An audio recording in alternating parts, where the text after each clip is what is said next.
યામ ભૂમિતિની રીતે કેવો મળે તો કે હવે જોજો સાદું રૂપ આપીએ છીએ v0 કેન્સલ તો અહીંયા જોજો આ v0 cancel sin theta by cos theta તો કે tan થીટા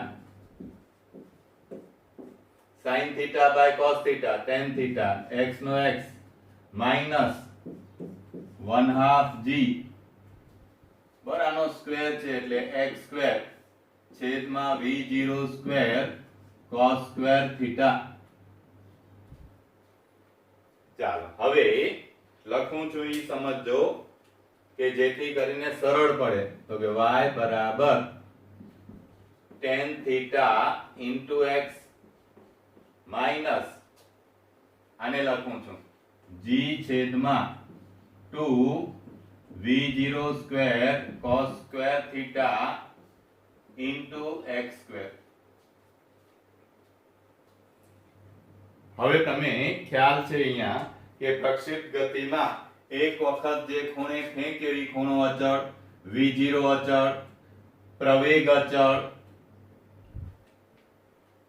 એટલે કે tan થીટા અચળ છે g અચળ છે v0 અચળ છે cos થીટા અચળ છે મતલબ x સાથે y બદલે છે x જેમ બદલે છે એમ એને અનુરૂપ y બદલે છે તો યામ ભૂમિતિમાં આવું સમીકરણ છે y બરાબર ax bx સ્ક્વેર જ્યાં a અને b અચળાંકો છે જ્યાં a અને b અચળાંકો છે આ સંબંધ પરવલય દર્શાવે છે પેરાબોલા.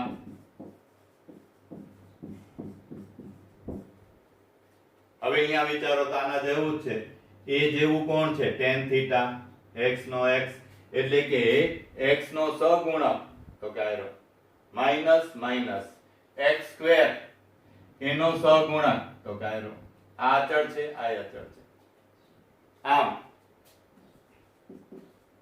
પ્રક્ષેપ ગતિ કરતા પદાર્થનો ગતિપથ પરવલય આકાર મળે છે.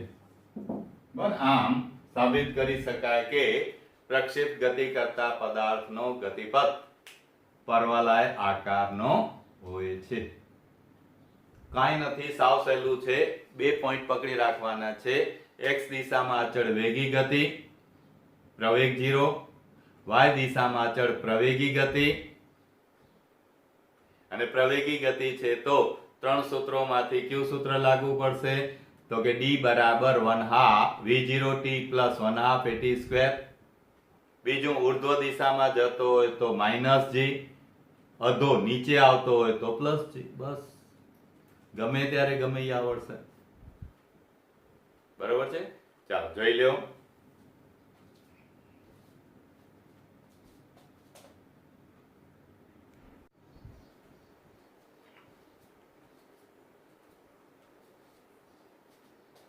ચાલો મિત્રો એના પછીનો એનો જ બીજો પાર્ટ જેમાં આપણે જુદા જુદા સૂત્રો મેળવવાના છે કે પ્રક્ષેપ ગતિ કરતા પદાર્થ માટે y દિશાની વાત કરીએ ઉર્ધ્વ કે અધો તો એમાં ત્રણ સૂત્રો મેળવવાના છે. એક, જ્યારે પદાર્થ મહત્તમ ઊંચાઈ પ્રાપ્ત કરે. વિચારજો હવે આ ઊંચાઈ કહેવાય મહત્તમ ઊંચાઈ ન કહેવાય. મહત્તમ ઊંચાઈનો મતલબ હવે એનાથી ઊંચે નહીં જાય તો એનાથી ઊંચે નહીં જાય એ આ બિંદુ છે. તો ખબર કેમ પડે કે મહત્તમ ઊંચાઈ તો મહત્તમ ઊંચાઈનો મતલબ કે y દિશાનો છેવટનો વેગ 0 થાય. ઉર્ધ્વ દિશાનો કા તો કે આમ તો હજી જશે આગળ ઉપર તરફ નહીં જાય એટલે y દિશાનો છેવટનો વેગ 0 હોય ત્યારે જે પણ ઊંચાઈ છે એને કહેવાય મહત્તમ ઊંચાઈ.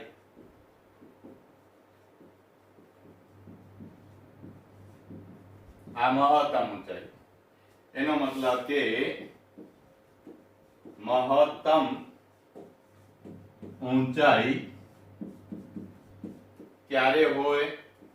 પર એક પરિમાણ હોય કે દ્વિપરિમાણ હોય. y દિશાનો છેવટનો વેગ 0 હોય નક્કી, ત્યારે જે અંતર કાપે y દિશામાં એને કહેવાય મહત્તમ ઊંચાઈ. y દિશામાં શરૂઆતનો વેગ છે v0 sin θ, આ નક્કી છે.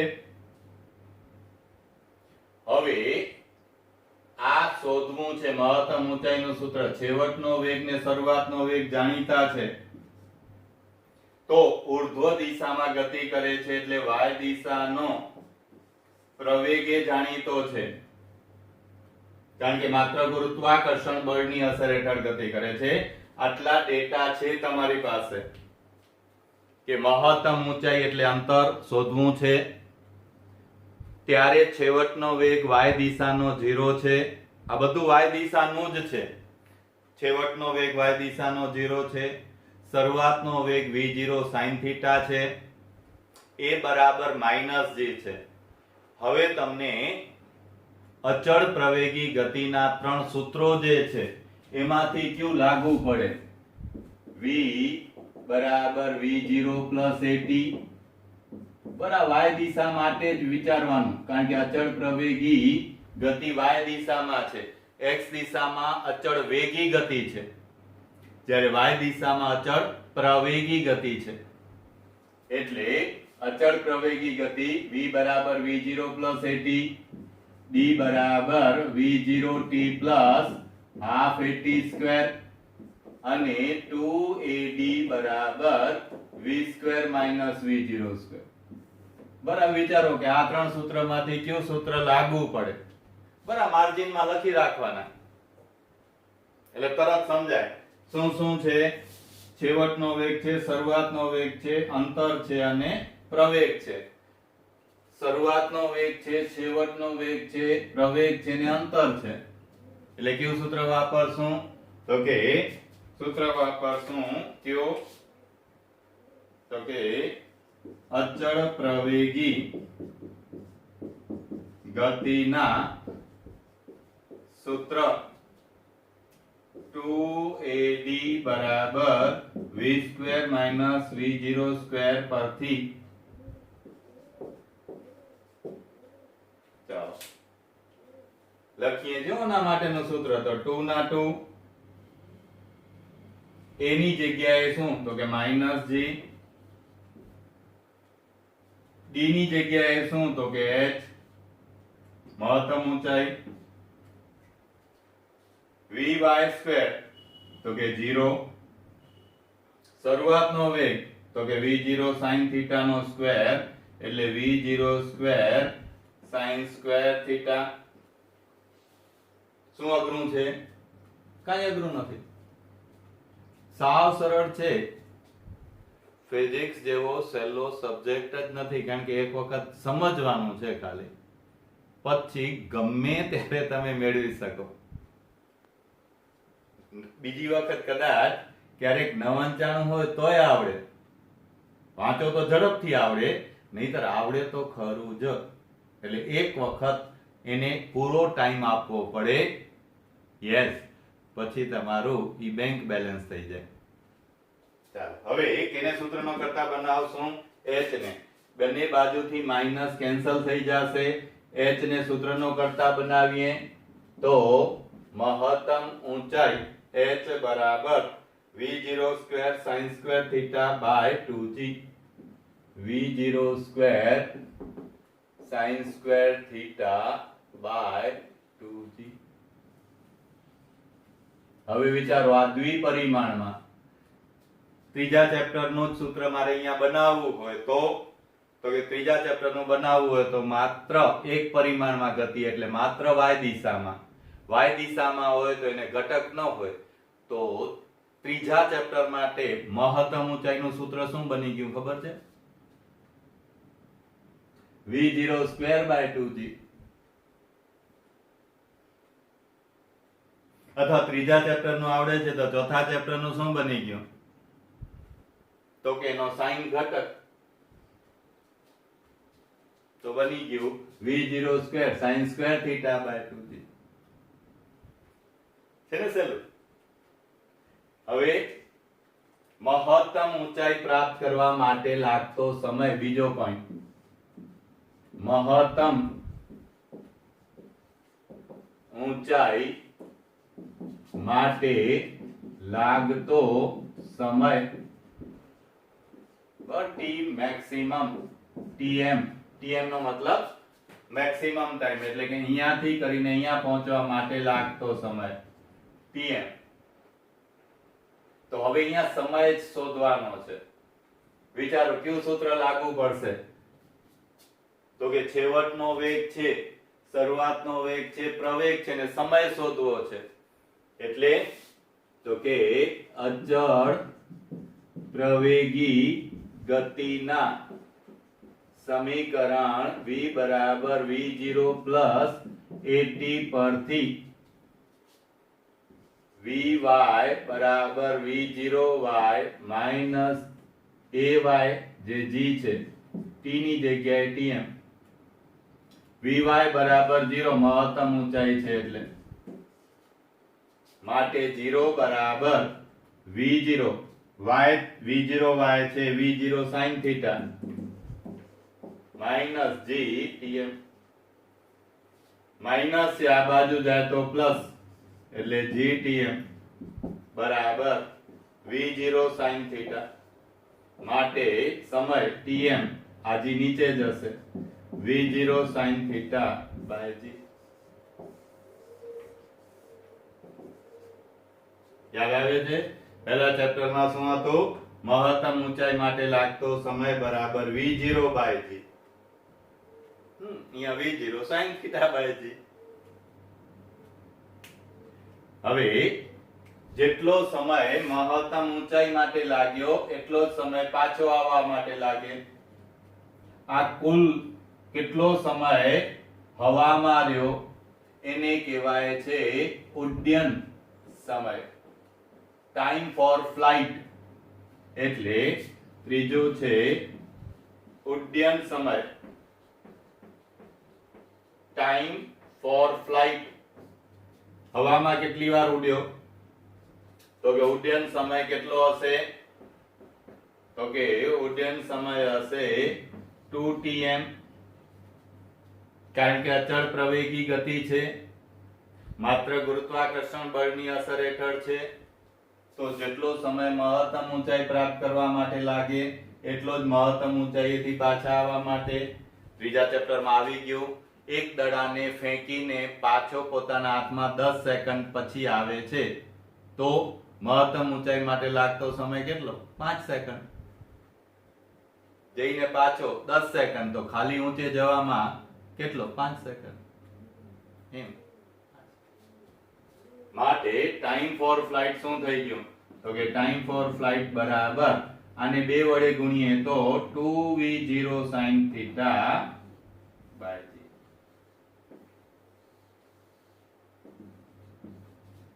This is time for flight. હવે ટાઈમ જે છે એ મહત્તમ ઊંચાઈ માટે આ છે, પણ ટાઈમ ફોર ફ્લાઇટ બંને માટે છે. બંને માટે શબ્દ વાપરું છું એ સમજજો. એક મહત્તમ ઊંચાઈ ને મહત્તમ ઊંચાઈથી પાછો હવામાં કેટલો રહ્યો એ ટાઈમ ફોર ફ્લાઇટ કહેવાય. અને નવો મુદ્દો સમજજો, અને સમક્ષિતિજ દિશામાં એને કેટલું અંતર કાપ્યું ઈ પણ કહેવાય.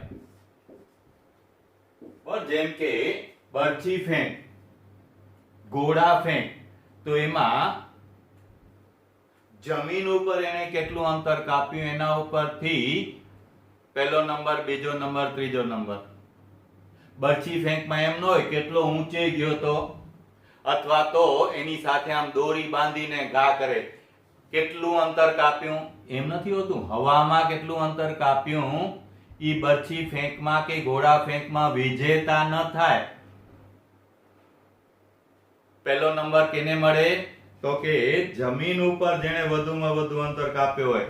આમ ગોળો ફેંકે તો જ્યાંથી ઊભા છે ત્યાંથી જમીન ઉપર ગોળો પડે ઈ અંતર, જે અંતરને કહેવાય છે અવધિ. અવધિ રેન્જ. અને એ આપણે ખબર છે કે જ્યારે યુદ્ધની અંદર તોપથી ગોળા ફેંકતા હોય ત્યારે એમાં રેન્જ નક્કી કરવામાં આવે કે દુશ્મન કેટલા અંતરે છે તો કે 5 કિલોમીટરની રેન્જ. તો એ રેન્જ ઈ અંતર છે જે x દિશામાં કાપેલું અંતર છે એને કહેવાય છે અવધિ. પણ કઈ દિશાની વાત કરે છે? x દિશાની. તો અવધિ જેટલું અંતર કાપવા માટે લાગતો સમય કેટલો? અવધિ જેટલું અંતર કાપવા માટે લાગતો સમય કેટલો? તો કે ટાઈમ ફોર ફ્લાઇટ જેટલો. એટલે x દિશામાં અવધિ છે r અને એના માટે એને ટાઈમ કેટલો લીધો છે? ટાઈમ ફોર ફ્લાઇટ જેટલો. હવે વાત કેની કરીએ છીએ? અવધિની x દિશાની. એટલે ખાસ અહીંયા ગોટાળો ન કરતા ધ્યાન આપજો. અવધિ રેન્જ એટલે x દિશામાં કાપેલું મહત્તમ અંતર ને અવધિ કહેવાય. હવે x દિશામાં અચળ વેગી ગતિ છે. સમક્ષિતિજ દિશામાં અચળ વેગી ગતિ છે. માટે વેગ બરાબર અંતર ભાગ્યા સમય. સૂત્ર પરથી શું કહેશું? અંતર બરાબર વેગ ગુણ્યા સમય. અંતરને નામ આપ્યું છે અવધિ r. વેગ કેટલો? તો કે x દિશામાં વેગ છે અચળ v0 cos θ. સમય કેટલો? આટલું અંતર કાપવા માટે સમય કેટલો? તો કે સમય છે ટાઈમ ફોર ફ્લાઇટ. આ સાદું સૂત્ર. હવે એની કિંમત મૂકીને થોડું સિમ્પ્લિફાય કરીએ તો બીજો જવાબ મળે. શું? તો કે r બરાબર v0 cos θ. Time for flight નો મતલબ સૂત્ર તો કે 2 v0 sin θ by g. હવે અહીંયા ખાસ ધ્યાન રાખજો. v0 ગુણ્યા v0 square 2 sin θ into cos θ. વળી પાછું અહીંયા ત્રિકોણમિતીય વિધેય એટલા માટે હોય છે આપણને સારું લાગે. કા તો કે બે વખત જોવું પડે sin θ અને cos θ. એટલે ગણિતમાં આવી જે ચર્ચા છે એ ચર્ચાને એ લોકો સરળ બનાવે. એટલે સરળતા માટે છે. તમે છે ને એને અઘરું કરી નાખો છો એ નહીં. બે વખત જુઓ તો આ સૂત્ર હાલે. ધારો કે થીટા ત્રિશંશ છે તો અહીંયા જુઓ sin ત્રિશંશ ને cos ત્રિશંશ હાલશે, કોઈ ના નથી. સૂત્ર યાદ ન જ આવ્યું તો કઈ નહીં. બાકી સગવડતા છે. ત્રિકોણમિતીય વિધેય છે. ત્રિકોણમિતીય વિધેય 2 sin θ into cos θ બરાબર sin 2θ. આવું સૂત્ર છે. તો કે તો સૂત્ર બની ગયું. માટે રેન્જ બરાબર v0 square sin 2θ by g. મતલબ કે રેન્જ એની ઉપર આધાર રાખે છે શરૂઆતનો વેગ કેટલો છે. જેમ શરૂઆતનો વેગ વધુ હશે એમ રેન્જ વધુ મળશે. બીજું તે સ્થળના ગુરુત્વ પ્રવેગ ઉપર આધાર રાખે છે જે સામાન્ય રીતે અચળ છે. અને સૌથી અગત્યનો પોઈન્ટ, આ બંને અચળ હોય તો અવધિનું મૂલ્ય થીટા ઉપર આધાર રાખે છે. મતલબ કે અહીંયા થીટા 0 હોય તો વિચારો, થીટા 0 તો sin 0 બરાબર 0 એ ન બને હીરો. 0 ગુણ્યા ગમે તે તો 0, તો અવધિ નહીં મળે. થીટા બરાબર 90, sin 90 બરાબર 1,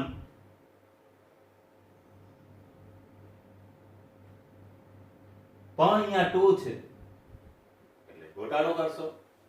એટલે સમજો, થીટા બરાબર 90, sin 2 થીટા એટલે sin 180 અંશ, 180 અંશ બરાબર પણ 0, તો પણ અવધિ નહીં મળે. કાં તો કે આ y દિશામાં આલ્યો જશે ને પાછો આવશે, અવધિ નહીં મળે. એટલે ક્યારે વધુમાં વધુ મળશે?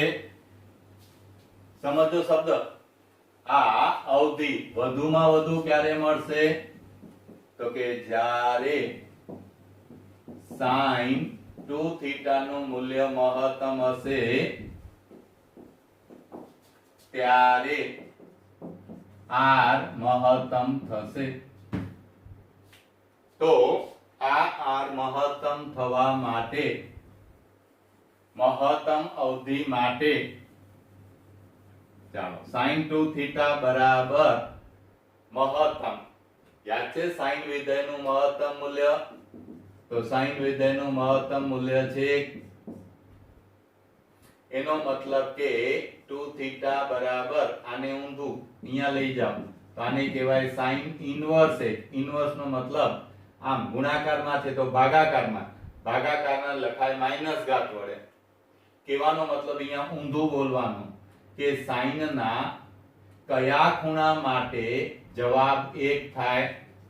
તો જેમ તમને પૂછીએ કે sin 90 બરાબર કેટલા, તો આવડે sin 90 બરાબર 1.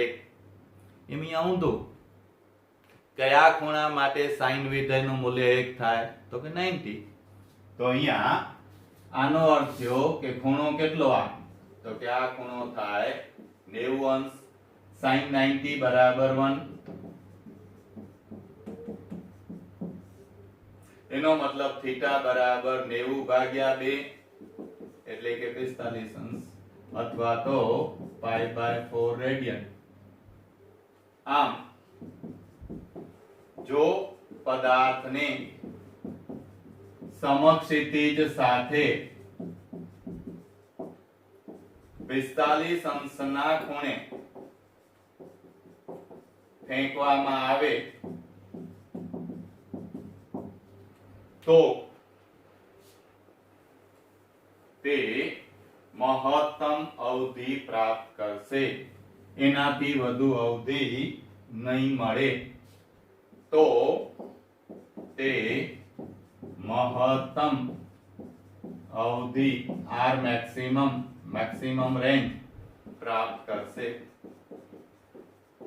માટે r મેક્સિમમ નું સૂત્ર શું થઈ ગયું? તો કે આ 1 થઈ ગયો ભાગ, એટલે થઈ ગયું v0²/g.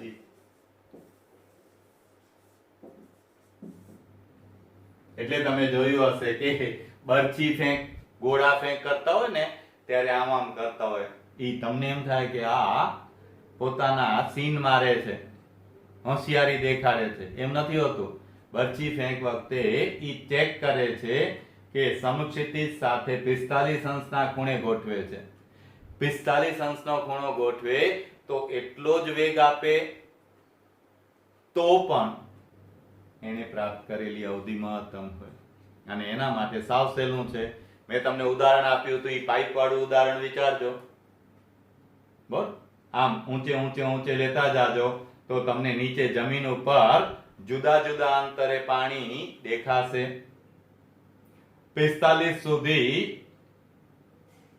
અવધિ વધતી જશે. 45 એ બરોબર મહત્તમ હશે અને પછી વળી પાછા લેશો તો આમ ઘટતી જશે અને બરાબર ઊંચે તો પાછું 0 થઈ જશે. એટલે આ સૂત્ર એમને એમ સમજાઈ જશે કે હા સમજાઈ ગયું. આમ થીટા બરાબર 45 ત્યારે મળતી રેન્જ અવધિ મહત્તમ હોય છે. તો આ બહુ અગત્યનો ટોપિક હતો ગઈકાલનું અને આજનું, એટલે કે આનાથી પહેલાનું લેક્ચર અને આ લેક્ચર ગમે તેમ ટાઈમ કાઢીને જાગવું પડે તો જાગીને પણ આ ટોપિક તૈયાર કરી લેજો. પછી એવું ન થાય કે આજે અમારી આ પરીક્ષા હતી, આજે તે પરીક્ષા હતી એટલે એ વાંચતા હતા. ભાઈ એ કામ નથી આવવાનું. કામ આવવાનું છે લોંગ મેમરી. જે કરો એ સોલિડ કરો. બાકી આમ ને આમ જાવા માર્યા કરશો તો છેવટે હાથમાં કાંઈ નહીં રહે. એટલે પછી તમે આજ પ્રશ્ન કરવા જાશો તો સારો નહીં થાય, જેને કારણે માર્ક ખરેખર તમારા ઘટતા જશે. મહેનત વધુ કરવી પડશે ને માર્ક નહીં આવે. એટલે કોઈ પણ રીતે ટાઈમ કાઢી આ પ્રશ્ન કરી લેવાનો છે. અને તમને ગઈ વખતે પણ કીધું હતું, આજે ફરીથી કહું છું, અત્યારે આ બે પ્રશ્નો ગઈકાલનો ને આનો તમારે તૈયાર કરી મોઢે લખી અને મને ફોટા મોકલવાના છે. હા, સામાન્ય રીતે આપણે નોટ ચેક કરીએ છીએ દર રવિવારે, પણ આ પ્રશ્ન અગત્યનો છે એટલે મારે તમારો ઈ પ્રશ્ન ચેક કરવો છે. માત્ર 2 જણની જ નોટ આવી છે, બાકી કોઈની નથી આવી. તો આજે previous lecture and this lecture આ બંનેની નોટ આવવી જોઈએ. બરાબર છે? ચાલો કરી લો તૈયાર.